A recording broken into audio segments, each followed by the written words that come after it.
Bonjour. Alors Tan, aujourd'hui je vais essayer de deviner ton signe astrologique. Très bien. Tu as devant toi une charte astrologique. Dans les médaillons sont représentées des constellations. Ces constellations font référence à des signes du zodiaque. Derrière chaque signe nous est révélée une histoire qui, selon les sages, est en lien avec le destin des personnes. Par exemple, l'histoire numéro 1, c'est le Capricorne. L'histoire numéro 2, c'est le Verseau. Poisson pour la 3, etc. Je vais te demander de repérer le numéro de ton histoire. D'accord. Je regarde pas. Je le garde pour moi. Oui. Je peux le montrer à la caméra? Oui, je regarde ailleurs. Ok, c'est fait. C'est bon? Ok, donc tu vas commencer par choisir une carte. Très bien. Donc, tu me dis stop quand tu veux. Ok. Stop. Ici. Ouais. La carte, on la met au milieu. On la regardera tout à l'heure. Et moi, je vais faire une prédiction.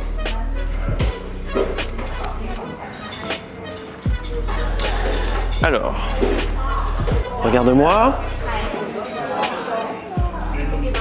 J'ai peut-être quelque chose. Je te montrerai à la fin ce que j'ai écrit. Bien. Je te révélerai ma prédiction en même temps que la carte que tu as tirée. D'accord.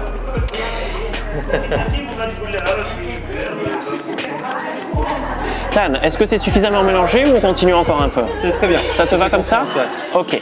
Maintenant, pour lier le jeu de cartes aux étoiles, tu vas éliminer des cartes sur le dessus du jeu en fonction de ton histoire. Par exemple, si ton histoire est liée au Cancer, c'est l'histoire numéro 7. Donc dans ce cas-là, tu comptes les 7 premières cartes et tu les places sous le jeu. Tu les élimines sous le jeu. Bien, okay. En fonction de ton histoire, je te laisse le paquet. Okay. Je me tourne pour pas regarder.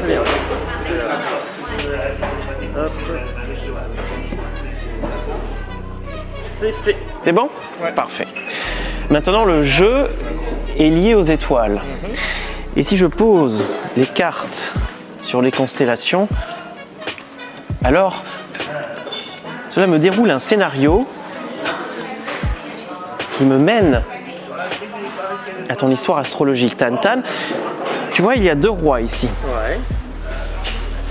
Le premier fait face au 5 de cœur. Or, j'ai aussi un roi de cœur qui fait face au 3.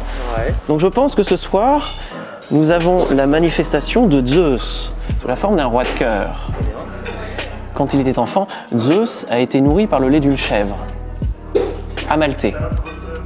On faisait ça car le lait de chèvre est le plus digeste pour les enfants.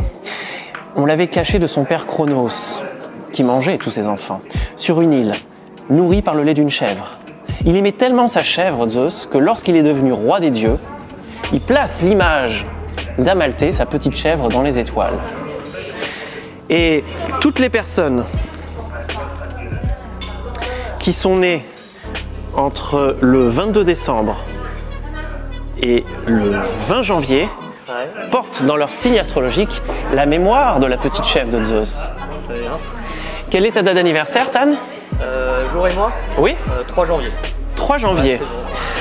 Alors, ce qui m'a mis la puce à l'oreille, c'est que tu as un roi de cœur posé sur le signe du Capricorne. Et tu es bien donc Capricorne si tu es né le 3 janvier. Capricorne. Le roi des dieux, le roi de cœur, Zeus. Et tout à l'heure, tu as choisi une carte. Et j'ai fait une prédiction aussi. Très bien. La carte sur laquelle tu es tombé, eh bien, c'est la femme de Zeus. Héra, avec qui il se maria plus tard lorsqu'il devient roi des dieux. Et tout à l'heure, j'ai fait une prédiction. Ouais. Alors, je ne sais plus ce que j'avais noté. Je vais voir. J'ai noté 3-01. 3 janvier, c'est bien ta date d'anniversaire. C'est bien ça, ouais. 3-0, 3 janvier.